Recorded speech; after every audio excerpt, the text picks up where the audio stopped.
அடுப்பை ஆன் பண்ணிக்கலாம். இந்த கப்பில் 1 கப்பு தண்ணி சேர்த்துக்கலாம். வெல்லம் பாகு காய்ச்சறதுக்காக 350 கிராம் வெல்லம்.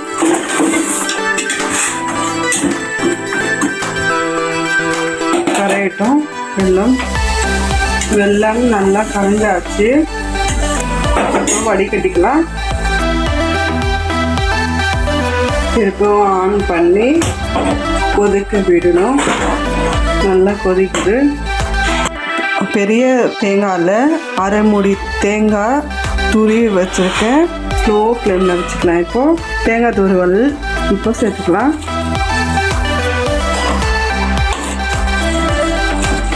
இப்போ மீடியம் ஃப்ளேமில் வச்சுக்கலாம்.